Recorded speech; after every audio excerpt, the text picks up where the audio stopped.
Welcome to devMode.fm, a podcast dedicated to the tools, techniques, and technologies used in modern web development. I'm Andrew Welch from NY Studio 107. I'm Matt Stein at Working Concept in Seattle. I'm Patrick Harrington at Mildly Geeky in Boston. I'm Marianne Nolifant here in Portland, Oregon. And today we have on Travis Gertz from Louder Than 10. How you doing, Travis? Great, thanks. How are you?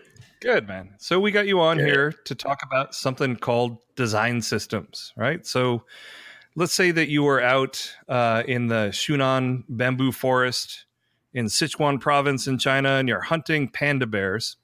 And a fellow panda bear hunter walks up to you and says, "Hey, what is this design system anyway? Like, what would you tell him?" Wow. I feel like I might have to do a lot of background that may or may not be relevant to that person in such a weird context, but you're hunting black market panda bear hunting. Panda bears. You don't okay, have covered in blood. This is not. Yeah. Okay. This is concerning. You don't have much time. yeah. You don't have much time. You got to do it. You got to do it concisely. Like, what is a design? Okay. Let me put myself in the situation here. So I'm in the forest. I run into this fellow. Somehow this comes across. So I would say a design system is simply a set of common, it's a common language that we can use to get things done on the most broad scale. So by getting things done, perhaps it is a way to shape an outcome towards an initiative. That's like really broad. And I think for that context, maybe that is about as useful as I'd want to get, but I don't know. Do we want to bring this in a little bit to the context of web development and design? Sure. So in the context of web development, what would a design system be? I would say there are many interpretations of this, and it's debatable. My personal one is that it is kind of, as I alluded to before, like a common language for getting stuff done on the web using whether it's code, language, design, characteristics, properties. Just so we can build things faster without having to do a lot of guesswork on a lot of UI details or things like that. Focus on how things work rather than maybe how they look at first. But yeah, I'm even more confused. Yeah. So a design system is it a visual thing? Is it a language that you use? Like yes, both of everything. Oh my God. I would consider, you know what, like a good way to put it is maybe like in my perspective, it's a lot like, you know, like you have a JavaScript framework or, you know, you have a design system is sort of the same thing, but it's for designing. So it's a set of, you know, being able to fast track a lot of things that you would normally maybe do manually over and over again. It's just a way to set a baseline, maybe customize it. So I could see a design system being as simple as using like a utility class library on a web project. That, in a sense, is a baseline design system. On the other end, you could have something like a set of brand guidelines or something that, you know, is the typefaces you use and the, you know, how to use the logo in a right way. It's just, you know, a set of things so you're not reinventing the wheel every time you want to implement something. Right. So kind of establishing a language framework to use for the visual representation. Okay. Yeah, I would say. And then within that, you can have things like pattern libraries and you can have style guides and all these other kinds of things. All in all, like we're all working with systems all together. In my mind, it's just a way to, you know, automate things basically and have like that sort of common understanding of how to work together and move things forward a little bit quicker, a little bit more consistently. So would something like Twitter Bootstrap, could that be considered a design system? Because they're kind of giving you a framework, like a button looks like this, right? Yeah, in a sense, I totally think you could consider that a design system. Now, it's not maybe a system you should just take off the shelf and only use if you're like, if you care about how your brand looks and if you want to differentiate, but it's a start, or it is a system that you can design with. So yeah, it's like if you want to have lunch, you can go to McDonald's and get a Big Mac, right? But it's not the same as, maybe going to a nice restaurant, right? Totally. What are the signs that you see, like when you're evaluating a potential project, that look like something that's begging to have a thoughtful design system in place? Like, what are the qualifications for the right kind of project that you might? Well, I think personally, like a lot of people might not agree with me in this, but the way I see it is, it's got a system no matter what.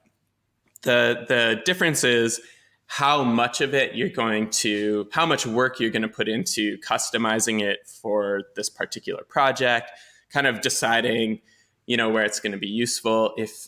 So for myself, when I look at something, even CSS in itself is sort of a really low level design system, right? Like, it's just, I actually don't know how you would make something look like style a web page without it, but still, like, I guess in my mind, you're still automating that way. So for me, I have a few baseline things. Like, these days I'll use a utility class system, basically because it's really low barrier. I know I'm going to be saving some time no matter what. Almost always I'll look at a basic brand system. So, there's just some common things like type sizes and stuff like that I'm going to have to do. The decisions for me usually come in on I don't really do client work anymore, but when I did, a big part of it was figuring out how much the client was going to have to use, and also how much I would have to collaborate with other people. Like, if it was just me and a designer, or myself and a developer working on something, it could be pretty simple and basic, and we can, get by with not creating this massive library of patterns. On the other hand, if we're working on a big team, that's something you might want to invest more into, like making a big full out pattern library, maybe a lot of documentation around how certain components get used, that kind of thing. So yeah, I don't know. Does that sort of answer that question? Yeah, I think so. Well, it's funny. So when I first learned about you, it was when you did a presentation on editorial design at .all in what was it, 2017, I think, right? Yeah. And I thought that was a really cool presentation. And it showed you had built a bunch of custom tools in Craft that, in combination with utility CSS, you could rapidly kind of experiment with the look of things. And you didn't make your own Wix for building client sites. This was more something for you to experiment with design with, right? Yeah, exactly. So yeah, my background is in magazine design, like editorial design. And so one of the things that always struck me very early in my career was you really have to have a good system for that. You're putting something to print every week or every month. And with a magazine in particular, there's like so much expression and variation throughout, but it still kind of has to fall on some sort of system, right? Like, you have a series of articles that have to come in. You have to flow that thing out, make sure that every article is edited up front multiple times. You have to coordinate with photographers, illustrators, all this stuff. And then on top of that, the QA process is insane, right? Like, you can't just put something out to print, then revise it. So you have to be able to coordinate all of these things and be able to design this really quickly with a lot of variation and expression, and do it really quick, like on a month-to-month basis. So you are really forced into that kind of thinking in editorial design a lot. And I found that really early on, we didn't really work that way on the web at all. And so a lot of the tools we built, like early like blog engines like WordPress and things like that, it was very much a like here's a title, here's a block of text that you write in, and there you go, which made it easy to publish things. But, we weren't really thinking about how to display that content or anything else. And so through the years, it's always been a dream of like, how can you bring that sort of like variation and expression to the web, but make it also as fast as we can in print and easy. So that's sort of been my like thoughts around design systems personally, and building out on CMSs and stuff. And so that's where all these crazy experiments with Craft kind of come in. It just happens to be a really nice platform to be able to do that in. Yeah, and I remember watching the presentation, and I loved it. It was my favorite presentation of the conference. Thank you. And, well, I think part of the reason, I think this is a natural thing that all people, well, maybe not all, but a lot of people have, is when they see someone doing something that they can't do or aren't good at, they're kind of amazed by it. Like, you see Michael Jordan doing crazy basketball stuff. It just seems absolutely incredible to you. But it just happens to be something that he's really good at. And this is the case with yourself in design and me in design, right? Like the kind of things you were doing up there, I was like, wow, this is really neat, the way he's just iterating through it. But the interesting thing is you were using this as a experimentation tool where you can experiment really rapidly with the look of things, but you were trying to keep a little bit of that language there, right? In between the design of various things. Like you wanted to be able to have designs that were different on different pages, but there was still like a common thread that definitely tied it together, right? Yeah, I think I put a lot of work into trying to make sure that even the most basic unstyled page is a great start. And I think that's usually where we end up in most websites, is just like we get it to a point where everything looks consistent, it works, it looks great, and then we sort of like leave it there. But I like to be able to add in like the extra little layer on top of that. So you don't necessarily have to go expressive on things and go crazy. You always have something that looks great to start with, but it's nice to be able to kind of take it to a new level. And I think a lot of the tools, the power of CSS now is unbelievable. Plus, having access to things like even just having live preview in Craft is kind of a game changer.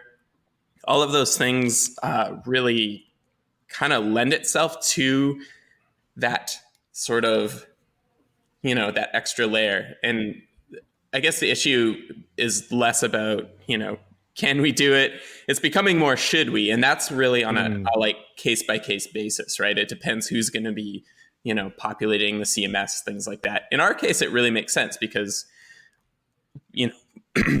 excuse me, we have an editor that's in there and he's putting in content. We have, so me and him will work together, and also my partner Rachel, she's in there a lot. And on our personal webs or on our company website, Louder Than 10, we do that with all of our marketing pages too. So every page kind of has its own feel, but still has those bones of the original underneath it.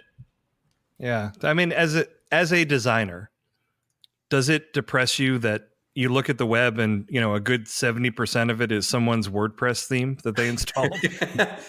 Yeah, I mean, totally does. I think it's sort of at the same time. I mean, one thing that I always say a lot, especially lately, is I really do miss the days of kind of MySpace. I hate to say it when oh my God, when everybody had a little bit of control over how things looked, and so. It was ugly a lot of the times. It wasn't always accessible. There was some problems with it. But for a lot of people, that was their first exposure to HTML and CSS and things like that. Oh my And god, he's gonna get like dancing hamsters and shit. No, I see what you're saying though, because back then it was theirs. Whatever it was, and however bad it was theirs, and it was their work, and it was personal, and there was something kind of like they were attached to it in a way that now you can be hiding behind, a WordPress theme, and it kind of loses something. Is that what? Yeah, totally. And like the thing about like a WordPress theme is that once you have it, that's it. You can't, if you're not a coder, there's not a heck of a lot you can do to kind of really make it yours, right? It's right. I think we've gone, it's like really a little bit nice and vindicating right now to see like all this controversy around Facebook. And like, I hope that people start to, you start to see little snippets here and there, people like starting to reclaim their own blogs a little bit, and maybe not going on to Medium necessarily, but like starting a WordPress site or whatever else. I think that's awesome. And I would love to see us be able to, offer them a way to build those things themselves, but have a little more expression, right? So they feel like they can, for me, it's not even about the audience all the time. It's really about yourself, having something to work on. And like remember having personal websites way back in the day, and you would just like hack along in some HTML. And I don't know if you guys did this, but like, I think my first site was like a GeoCities or Top Cities thing. Angel Fire.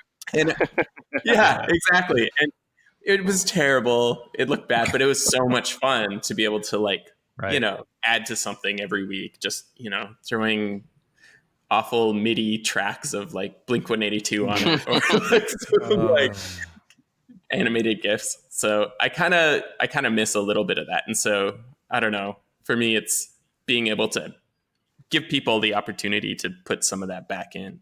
Yeah, I don't even consider myself a designer by any stretch, but a vast majority of the time when I visit a website, I can tell just by looking at it that it's a WordPress site and a WordPress theme of some kind. Like you just can, right?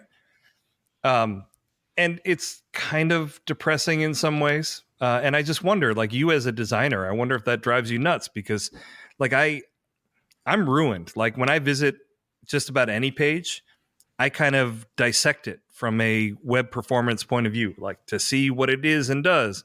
I mean, are you ruined for some of the web pages you visit too? Like, let's say you're going to a news site and you're going there for a utilitarian purpose. You want to find out the news.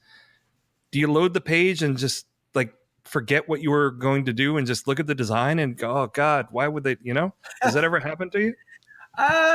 No, but I honestly, I think I find, I get more worked up over like companies and blogs moving to like a centralized platform like Medium or something. Right. At least with WordPress or something, you have you're maybe choosing a theme, maybe you're getting it customized, something like that. Like I would love to see that pushed, but like, I feel like we sort of took a wrong turn by like putting all of our content in one centralized basket. Like if Medium shuts down, that's like a lot of great stuff that goes away with it, right? And so, and also, I don't know, yeah. So I guess what I was asking is if the design of something ever gets in the way where you can't unsee it. You know what I mean? And it interferes with what you were trying to do. Does that ever happen to you? I think it used to earlier in my career a lot more. These days, not so much. I think as long as I can use it or if it's usable, I try not to worry too much about, how it looks or what it is. It's mostly like, if it's designed to manipulate me, that's where it's tough. Like if it's got like pop-ups everywhere for like to sign up to a newsletter, or, you see like a million Taboola ads at the bottom of it or whatever, that stuff drives me crazy because it, or it's crowding out the reading, right, with a bunch of advertisements or something like that.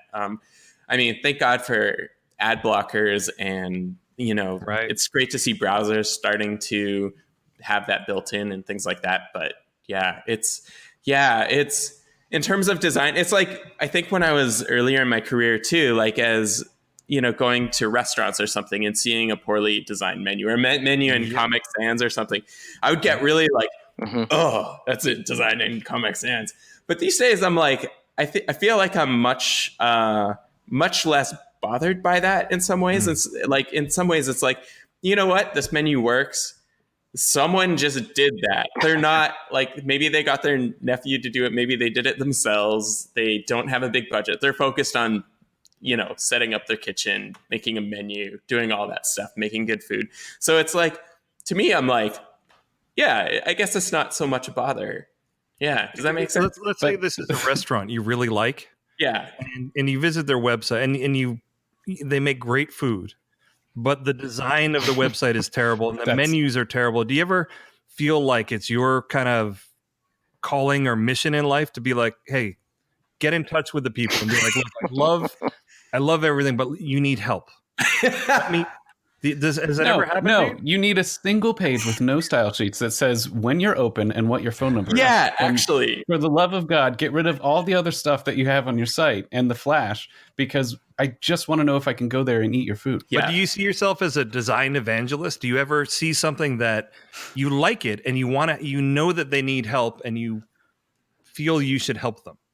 I think only if it's like a really egregiously bad user experience. Like it's actually like off. Like maybe they're using Flash in 2019 or something for their site, and I'm like, it's not accessible somehow. Like you're not going to be able to, or it's gonna, it's gonna cost you like 10 megs on your phone connection, on your cell phone connection, just to see the menu or something like that. You know what I mean? Like that kind of stuff is, and like on it, like if I'm being honest, that's something I might internalize, but I'm never bringing that up to anybody. that scenario that I put towards you, that actually happened to us. Oh yeah. My wife is, she has her master's in computer graphic design, and we had a friend of ours that owned a really nice restaurant. And we went to the website to check it out, and we're both like, oh my God, this is bad. Like, this is not good. And then we were at the restaurant, and they're a very fancy menu. It changed every night and all that kind of stuff. But it was very obvious that there was no designer on staff like doing this stuff. Right. So my wife and I said, hey, listen, let us help you. And we ended up we rebranded them, we redid their website and did all that kind of stuff, but obviously there's so many of these things in the world, like you can't do all of them, right? Yeah, that's true. And like, this is also me. I've been doing this a long time, and I'm just, I'm not doing client work anymore. So like when I was doing kind of more like when we were freelancing or working with other agencies or something, that is definitely something that I would probably be more, more likely to do, especially if it was like a restaurant that I liked, or if I was a regular there or something like that. And I would totally be like, hey, let us help you out here. I have the skills to help you. Let me help you. Yeah. When I first found out, that's great. Yeah. So there are different, for instance, in the food circles, like there are different levels of things, right? There are people that, they just eat what they eat, right? Yeah. There are people that eat fast food, and then there are people who feel they're above them, that they'll eat just fancy food. And then there are people that are pescatarians, they'll eat fish, but nothing else. And then you have vegetarians, and then you have vegans. And then when I heard that you don't do client work anymore, I'm like, man, this guy is like super next level. You know what I mean? Like this is not, we are picky about our clients, or we only accept a certain number of new clients every year. This is, we don't take them anymore. And it reminded me of breatharians. You ever heard of them? No. So breatharians are people that believe that the human body should not have any food at all. And that food, what? And that food, parts of the internet are you on? No. and that food or air is a universal food, and you don't need anything. There's a whole thing called breatharians, and I'm like, man, What? Travis, And what is their lifespan like?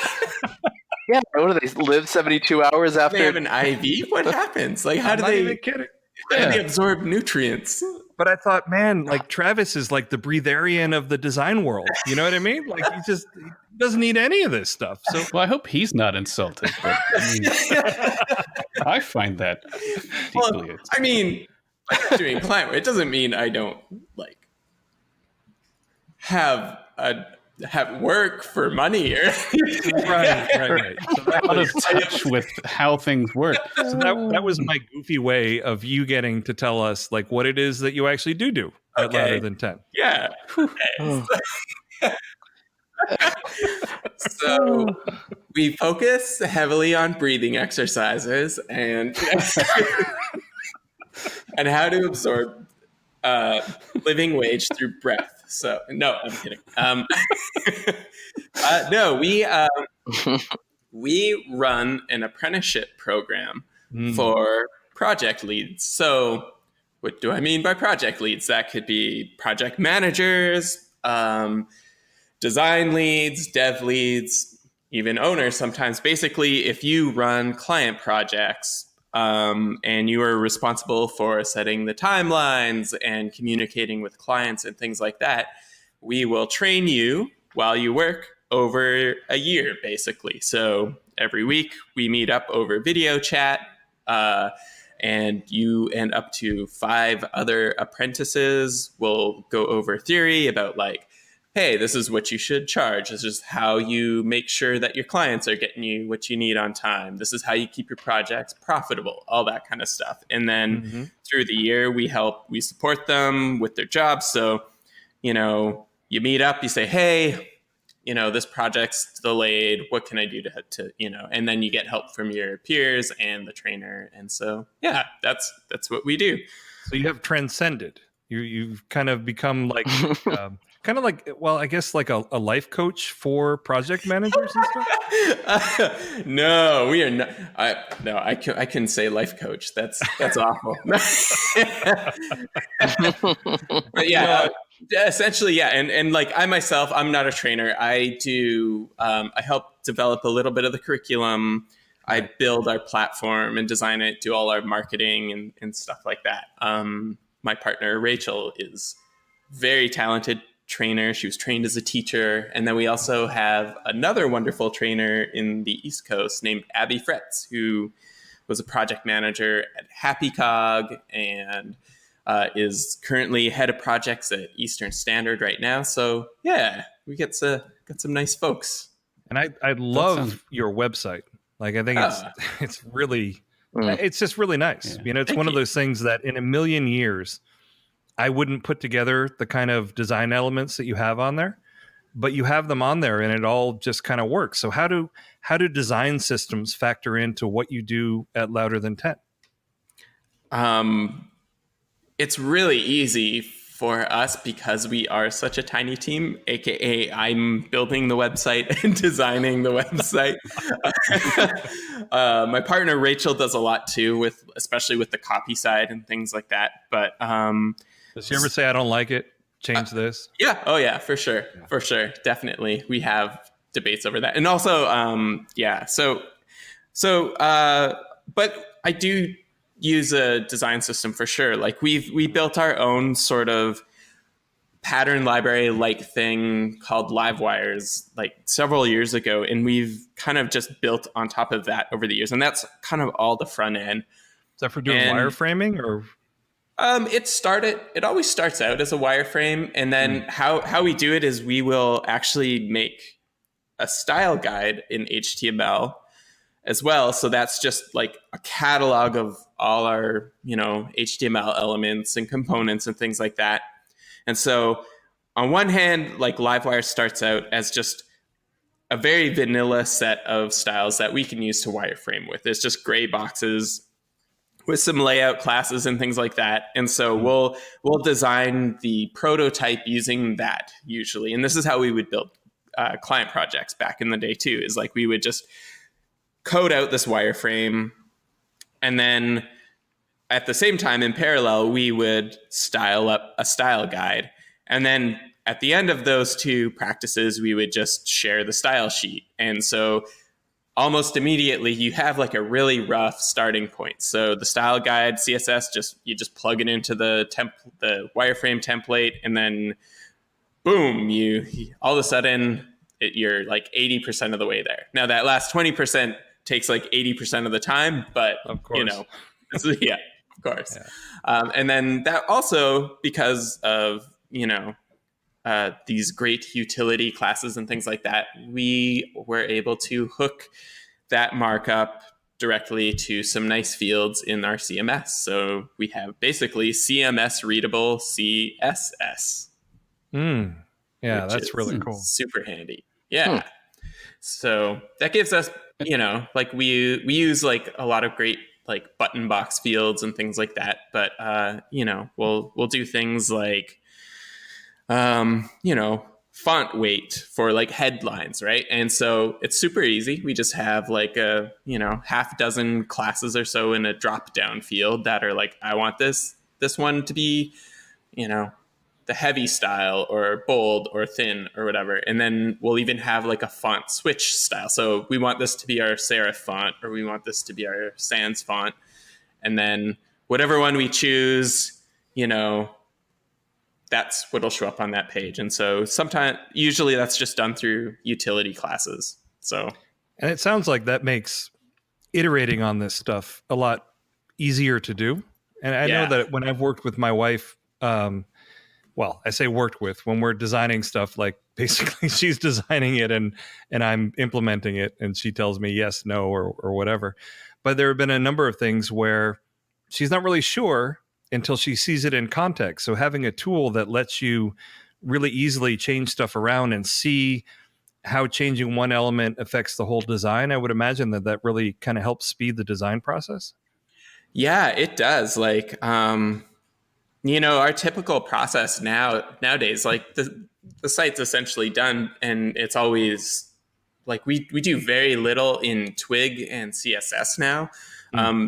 We're just about to relaunch our site in a few weeks, but so we've just cleaned some things up and I'm gonna miss it.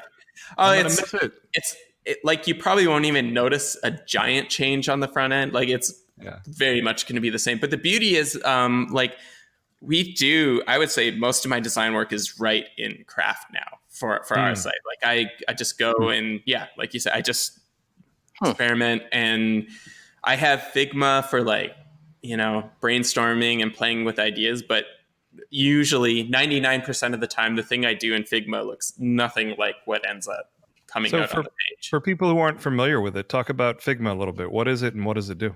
Oh, it's like a UI design tool, like similar to Sketch or Adobe XD or any of these other ones that are coming out. The beauty part about it is web-based, and you can use it on a website. So it works on every platform, except for, I don't think it works on iOS for whatever reason. But they also have like an Electron app too, so you can install it as an app on your computer, and it works great. But it's nice because it's like collaborative by default. So you can have multiple people designing on the same page at the same time. You can have conversations in it. It's got prototyping and I think some basic animation stuff in it. Like, it's pretty amazing for an all-in-one tool. Like, we used it so yeah. It's funny. I never heard of it, and now I've heard of it like twice in the same week. And it's not like a Simon Swiss thing where he just starts, promoting something all over Twitter. And I think that there's a huge thing, but it's really just Simon is really excited while I'm sleeping. I've got to check this thing out. Simon and his shiny objects. Yeah. So Figma is something I haven't done much with either, but it looks pretty cool. And the other neat thing is that it can integrate with React and Vue. Yeah, you can have like a full round trip with this thing, which sounds pretty wild. Yeah, it's pretty great. Like, you got I think it's got an API with it that's fairly new, so people are still, I think, experimenting. I don't think there's anything that's really like plug and play you can just like code back and forth with yet without a bit of configuration and stuff, but it's awesome. I love that. I think anything where we can get to that point where you can experiment but then not have to spend a whole bunch of time trying to translate some of those things, Right. especially the extras on top of it, like just like the art direction part of it. That's cool. Yeah, I mean, it just seems like a really interesting tool in that it's almost like it's integrating with Vue and React, kind of like what you're doing with utility CSS and Craft on the back end. And that you can have like these various designs, and you can work with them interactively and just see exactly what it's going to look like, and then there's your code. Like there is no step 2. You know what I mean? Yeah. I don't know. Yeah, I love that. Especially like, you know, getting like that initial setup, like however you got to get the initial design set up and in place, like most of us do, you know, take whatever process you want to. That's fine. But the part that really appeals to me is like that extra part on top where maybe you have one art directed post or page, and you know, like how annoying is that as a developer to just design one page a week or something, or like translate one design to code a week? That would be just completely insane to me. Like if you know, are working at like New York Times or something. I guess New York Times has like, they work on their things for weeks, so that's a little different. But yeah, I don't know. It's nice to be able to not have to rely on development for every step of the way. And what they're inching towards. So everything you hear about in the web world these days is components this and components that. What they're kind of moving towards with Figma is components, where you can have a preset component library that either you design or you get from someone else, and then you just kind of lay everything out, and you can interactively see how things interact. Like my wife was looking at it recently because she's doing a lot of Android app design, and they have material design Figma styles that you can just like plug in and start experimenting with, and it looks really neat. It looks really, really cool. Yeah. So is that a design system? Totally. Yeah, I think it is. I really do. Like, you know, it's funny. Like I don't know. The whole topic of design systems in general has really gotten a lot of like hype and steam in the last like 2 years or so, right? Especially in the last 2 years.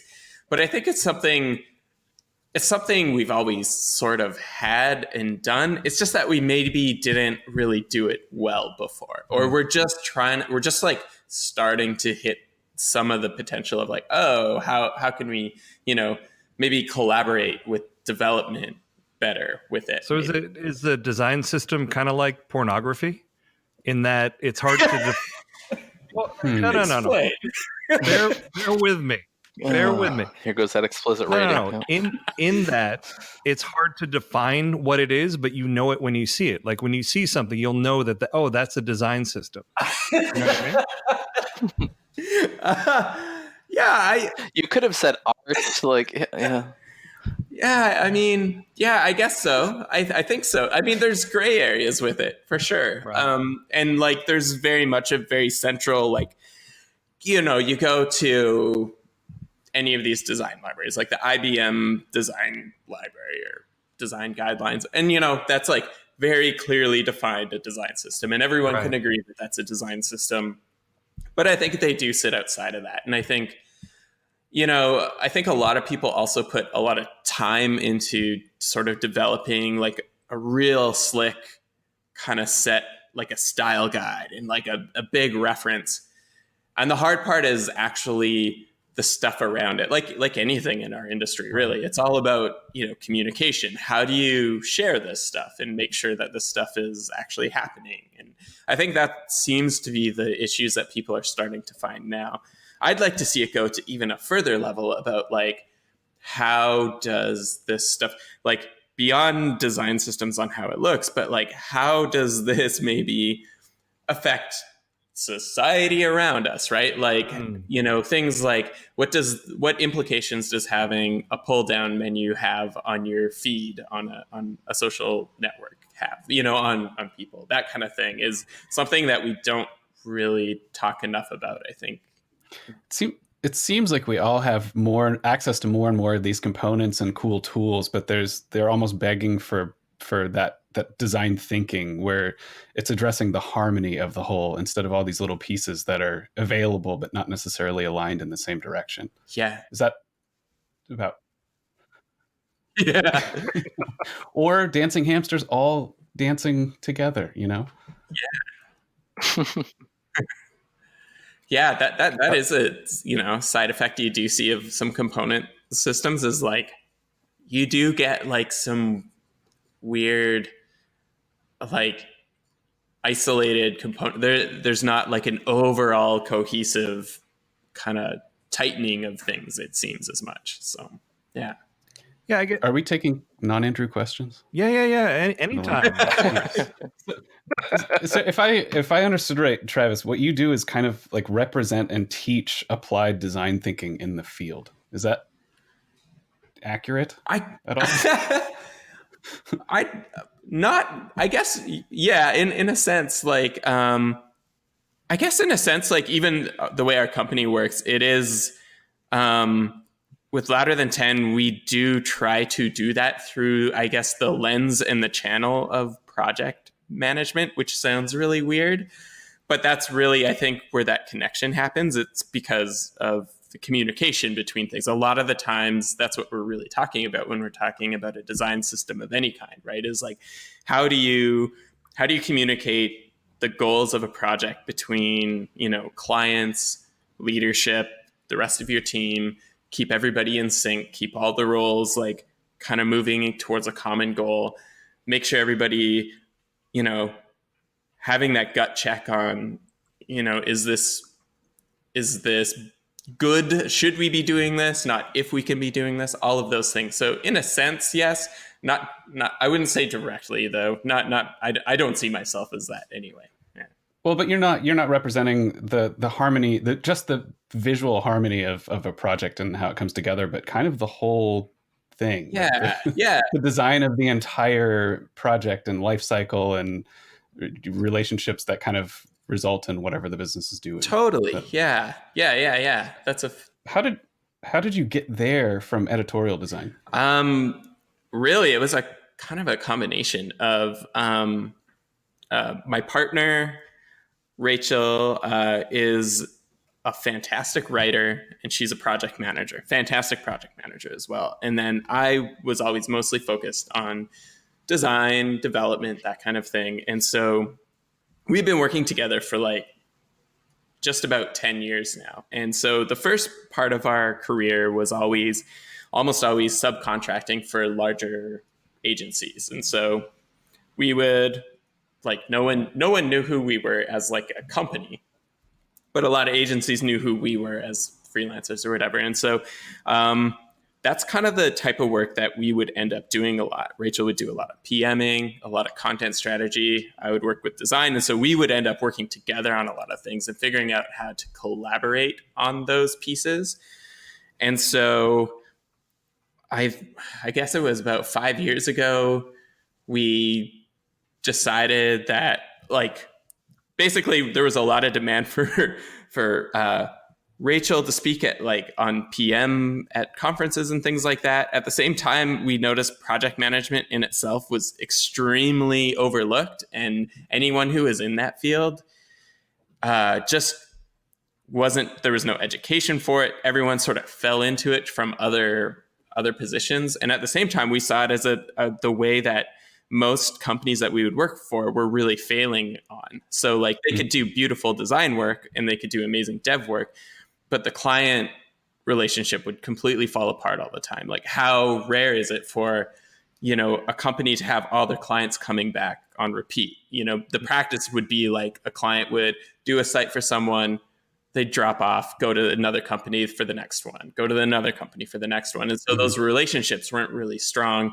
At the same time, all these companies were competing and all this. So we kind of wanted to do something in that space that was a little bit different, that no one else was really tackling. And so we kind of just, basically, we looked at our skills. We were like, okay, Rachel, teacher, content management, and project manager, me, designer and developer.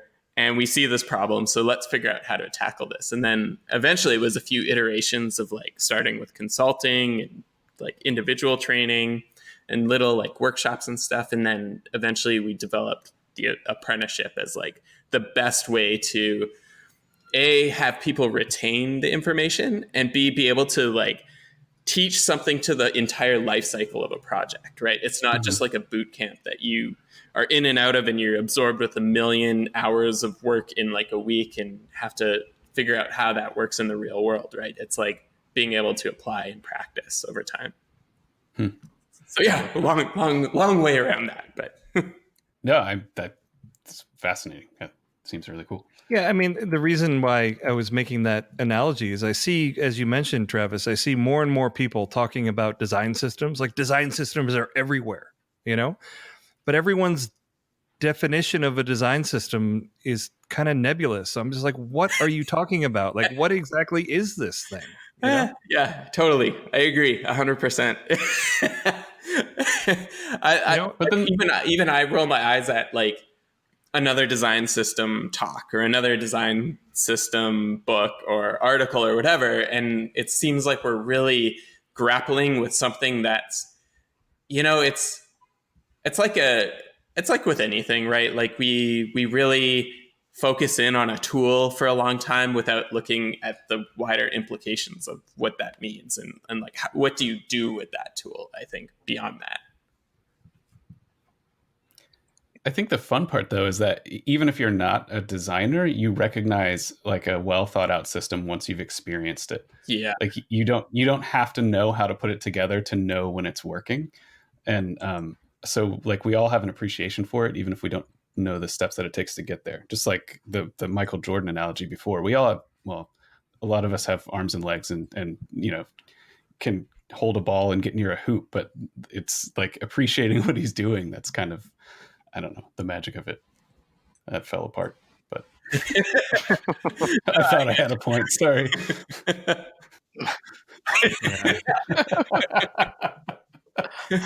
I came into this thinking we were going to talk about like the Lonely Planet, design library and molecules and atoms and all that stuff. I am so confused. And I like it. Yeah, we could talk about that stuff. Yeah. Well, Patrick, ask what you're confused about. You've got him. No, I just, this has gone off into interesting things that I didn't even see coming. And it's interesting. I mean, I've had experience working on large projects, and we looked at things like what Brad Frost used to do around, thinking very granularly about how you're designing your site and all the different patterns that start at very small levels and then work up into larger modules and things.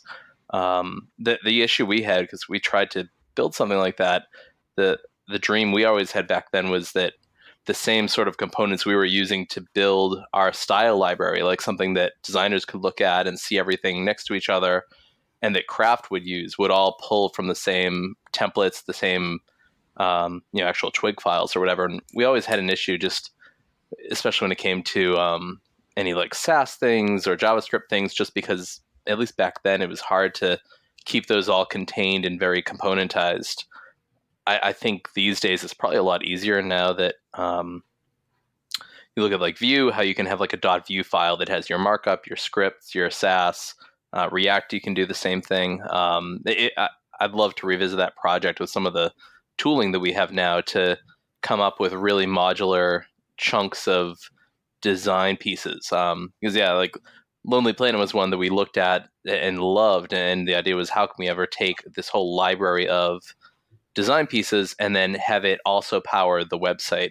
That was what I've always thought about as design systems over the years, at least as far as the web goes. Yeah, I think that's a great point, right? It's like it's how do you make those things functional, right? Like how can you apply those every day? And like I feel like we're getting so close to that in a way that, but I know like I'm rebuilding a lot of things on our own site with Vue components on top of Craft. And like, I know you guys have talked about this before, but like figuring out that combination is still not super easy, right? It's like what do you use a view component for? What do you use Twig for? And like, even just getting that set up right so they both just work is insane. Like, I mean, Andrew, you wrote this massive post on just setting up the Webpack there, which I went through, by the way, and I'm using it. But like, that took me like a good couple days to really get working. No. It's a 5-minute read. Right. Everything's 5 minutes. Yeah. No, I hear what you're saying. I mean, there is this kind of natural tension, and we talked about it before, but as web pages are asked to do more and more appish stuff, yeah, there's more and more tooling that gets layered on top. And yes, there will become layers added. And I think Figma is trying to do this, and Storybook and some other tools are trying to help out with that. There will be tooling that sits on top of all these lower level things and helps to take care of that for you. But I definitely understand what you're talking about. Like a lot of this stuff, it's kind of complicated. And you're like, at the end of the day, I just want to put up a web page, you know? Yeah, totally. Yeah. There's a lot of interesting sort of debate going on about this stuff. You know, you have like kind of it's weird, like having a foot sort of in either camp. Like I started doing this stuff in like, I think like 2001 is when I learned HTML. And then like also being a big fan of Vue and having made like a single page app with that, and then also incorporating it in our site.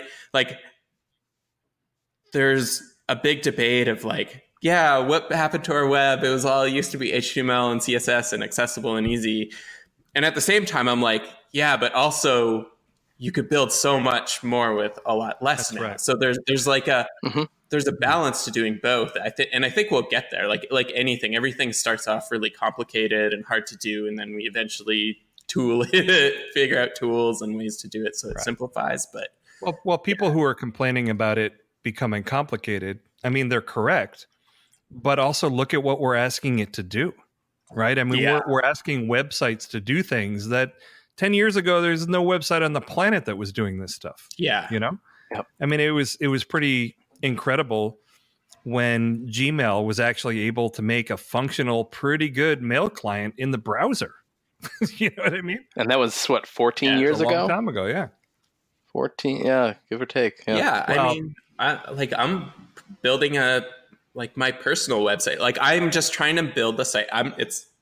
It's not a portfolio or anything like that. I just want a personal website like I had like in 2004, basically, is all I'm doing. And so like even that, like I set out, I'm like, I'm just going to do this in HTML and CSS. And then I started and I was like, no, this is way too much work. Okay, so at least I got to have some includes or something on here to, you know, so maybe I'll do like a, site builder or something, whatever.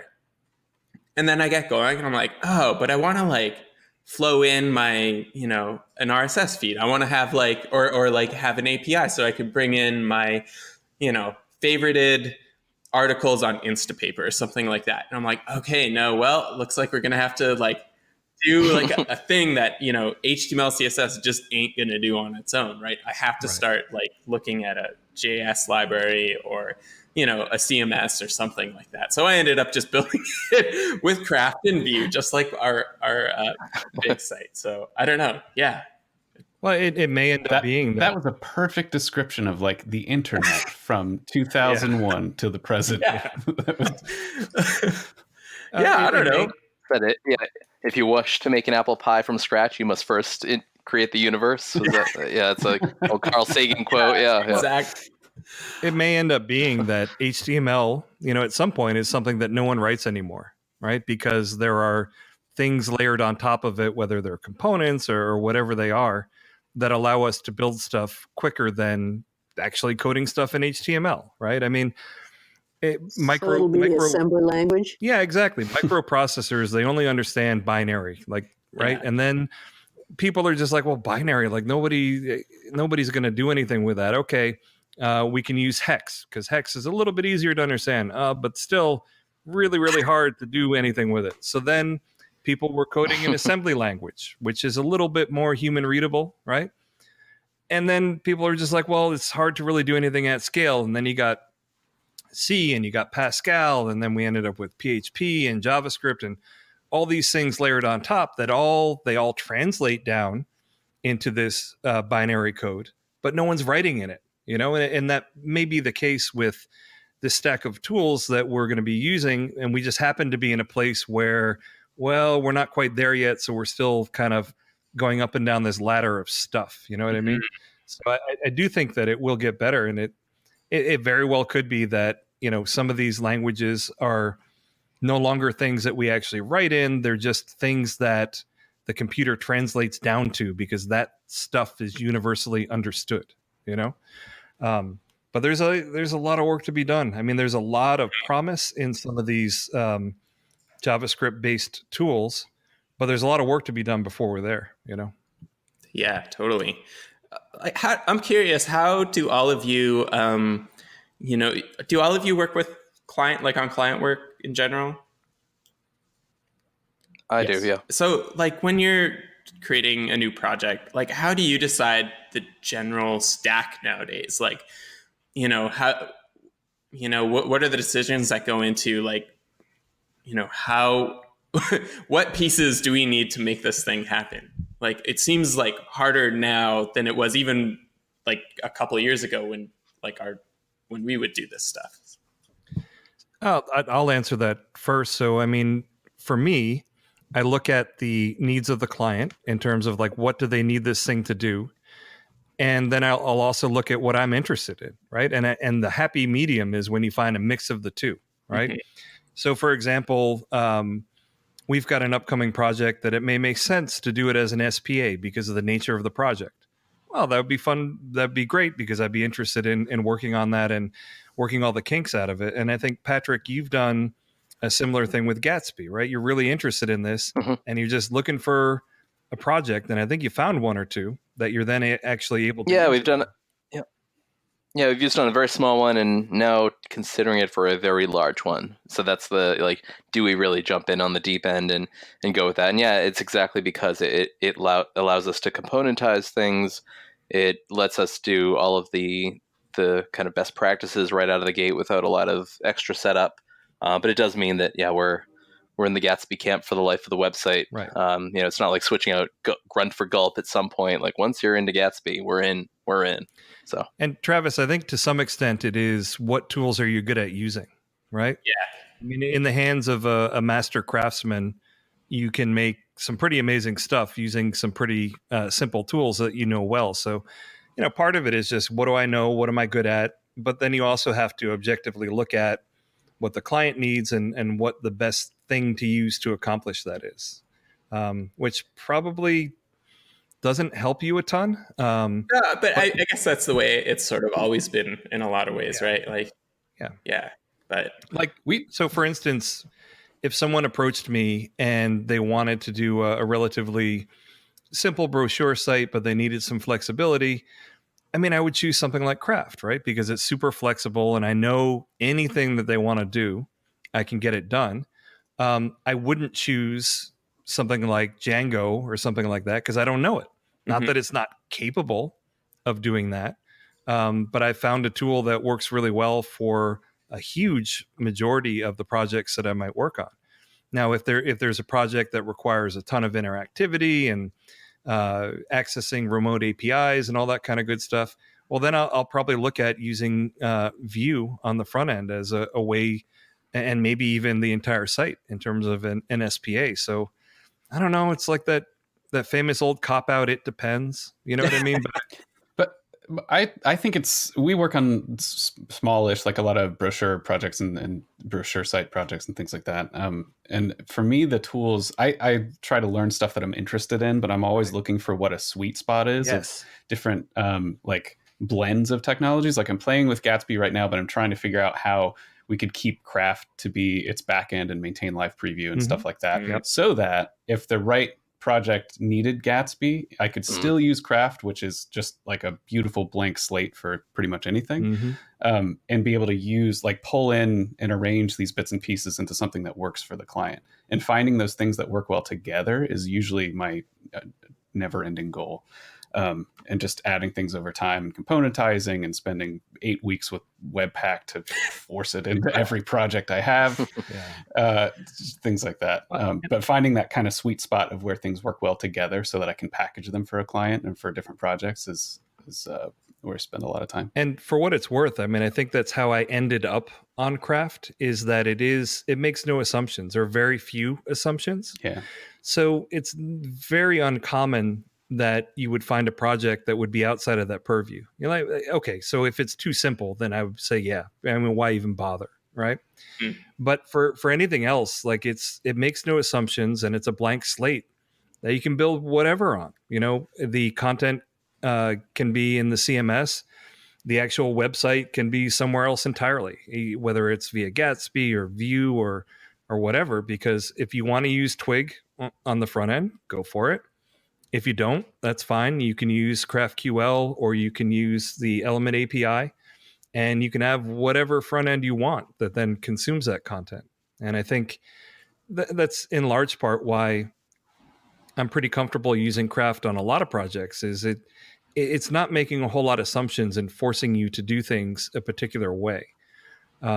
So yeah, I find it to be a pretty good tool for doing that. You know, that's what we tell clients is that aren't familiar with Craft, is they'll say, well, why should we use this? You know, we know WordPress, we know how to set up a blog with it or whatever. And my answer, whether that puts them off or is more enticing, is that Craft lets us dictate the form that the project will take and not the other way around. Right. And that is the benefit. And if it doesn't mean we have to use that or that's necessarily the right tool, but that's the kind of thinking that we're bringing to this thing. So it says a lot about just the potential relationship and the project in general, if that's an attractive idea or not.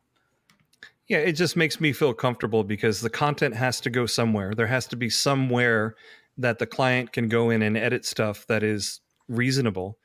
And then even if the front end is completely different, it kind of doesn't really matter. You can use Craft headless. Like, you don't have to use the built-in Twig and that kind of stuff. But finding exactly the blend that goes into a particular project, you know, how much of this and how much of that, it totally depends on the project, right? And that's what is great about Craft, is you can mix and match stuff. You know, you're not limited in terms of, well, we want things to work this way, you know? Yeah, that is one nice thing. Like, I know, like, having to wrangle like the WordPress loop or something else like that, or some terrible plugin. I'm so glad to like be mostly insulated from that kind of thing in Craft. You think it, you do it, and if you want to throw a Vue component on it, there's not much thinking you have to do around it. It's like maybe you have to, you know, output something as JSON on into a component or something, but it's pretty trivial. Like, it's not. Yeah, I love that about it. You do have that flexibility for sure. I'm thinking about how this relates to design systems. It's like Craft doesn't impose any particular structure, and a design system provides you a structure. Yeah, that's actually, that's a super good way to put it. I was wondering, this is one thing actually I've been thinking about lately too, was even if you could potentially, you know, say you have all your, just the pure easy content management in Craft, like you have your normal fields, just like anyone maybe would a normal site. But then if you were to have like a series of hidden fields on every entry that may be outputted to a Vue interface on the front end that you could just do art direction with. So it's not exposed to clients or anything necessarily, or whoever's inputting content, but you just have like a nice little control panel on the front end where you could just, you know, maybe it just outputs some, you know, JSON or something like that asynchronously like loads at the end on the normal page load, but you just have like the icing on the cake that loads in or something. Just to make it easier for you to iterate through and experiment with? Is that what you mean? Yeah, just so like as easy as Craft is during live preview, it would be nice to actually have an interface designed specifically for art directing, right? Like, so you could control the grid a little easier, maybe. Or you could click on a headline to change what properties it has on it or something. Like there's got to be some cool combo that you could do on there. But have you ever seen, there's an older video, I tweeted it out recently by Brett Victor on, it was Inventing on Principle, I think is what it was called. Classic. Where what you said reminds me of that, in terms of he made tools that allowed people to interactively just experiment and see, the way things happen. And yeah, I mean, for sure, I see no reason why you couldn't do something like that.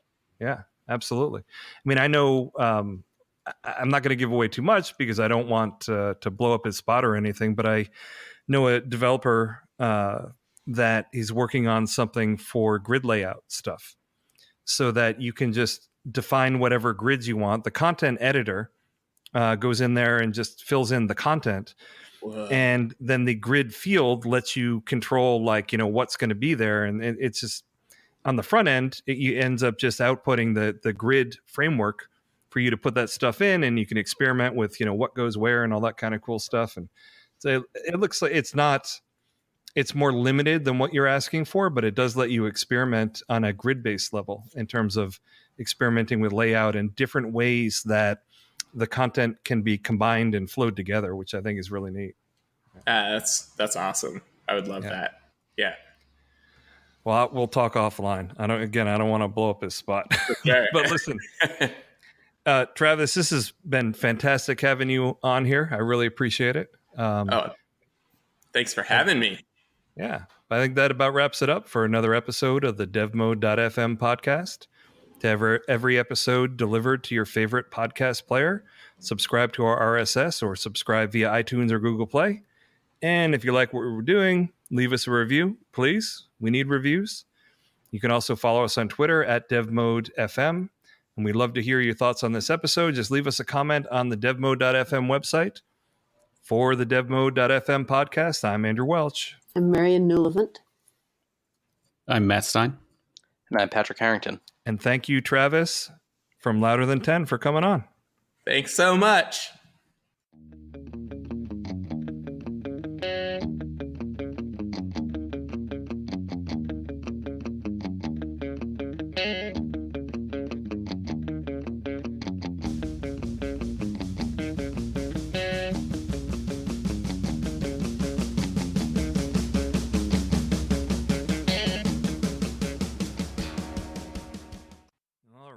I actually really wanted to continue that conversation, but I've got to get my kids pretty soon. Breathe it, Tyrion.